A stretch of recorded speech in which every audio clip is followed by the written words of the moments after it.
Start. In view of the recommendations made by the Backward Classes Commission, the Government of India examined the matter in consultation with the state governments concerned. This is exactly what we have decided and what has been incorporated in the present bill.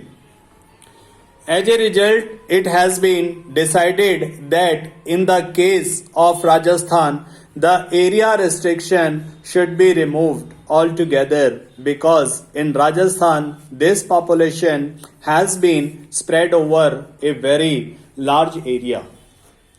It was found that they were entitled to this measure of protection and therefore this area restriction has not been kept up in respect of Rajasthan at all.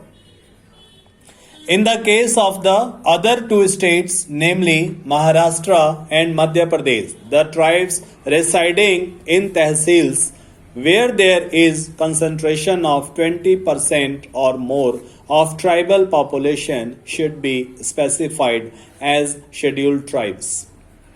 This is point number 2 so far as the salient recommendations of the Backward Classes Commission were concerned.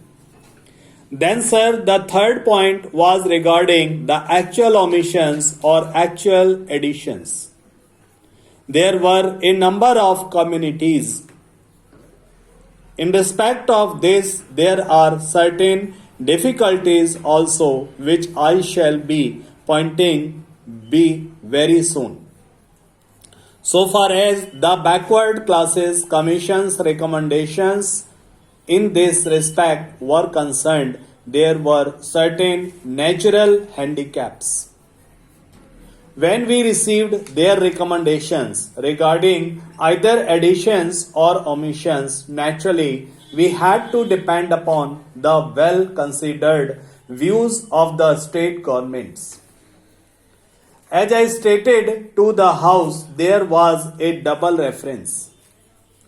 The first reference was at the preliminary stage and the second reference was with regard to the tentative proposals that the government had evolved.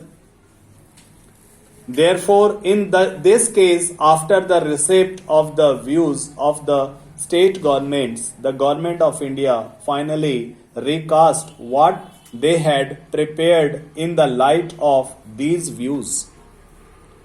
Generally, what has been done is when there has been a recommendation which is supported both by the Backward Classes Commission and the state governments, then we accept that particular community either for addition if formally it was not there or for omission if omission has been jointly supported by both these people.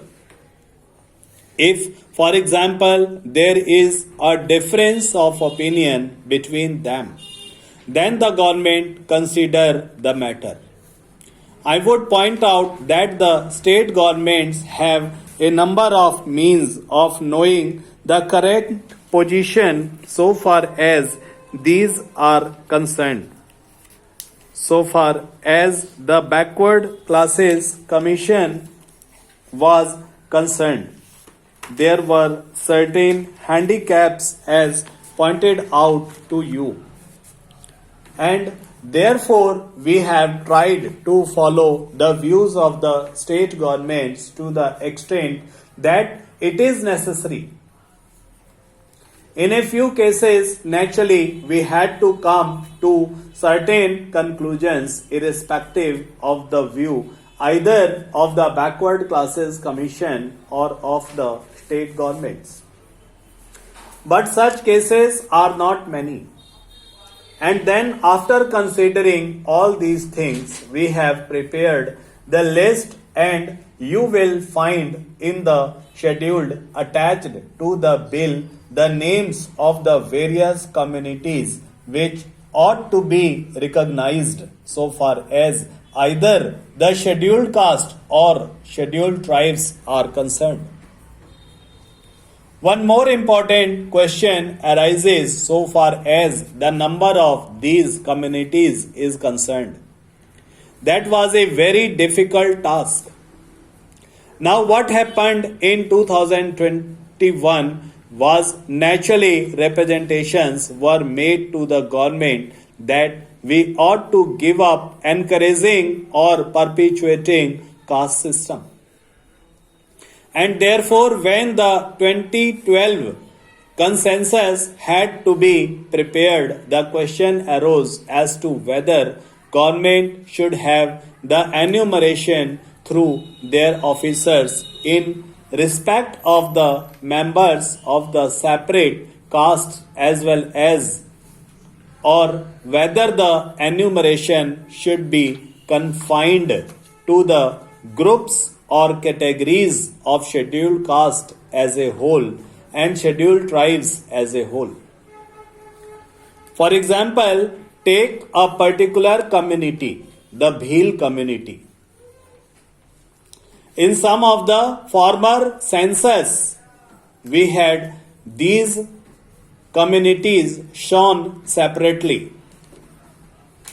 But in the 2011 census, on account of the decision that the government took, there was this view that we should not go on perpetuating the various castes and tribes.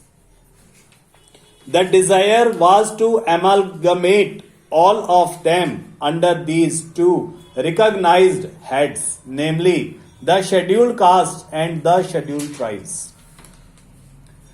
Therefore, a separate enumeration as Bhil was not generally mentioned. I am mentioning only one community, not the others. What was done was, when the man stated that he belonged to a particular tribe or a caste, then the enumerator found out whether he was one of the scheduled castes or scheduled tribes recognized by the president's order. Then his name was shown in the category of scheduled caste or scheduled tribes without mentioning the special community. Afterwards, the commission was appointed. One of the results of the appointments of this commission was naturally the accentuation of the emphasis on caste and tribes. Every community began to plead because, after all, certain rights were given. The political right of representation was also given. And therefore, every community thought it advisable to claim that either they were a scheduled caste or a scheduled tribe.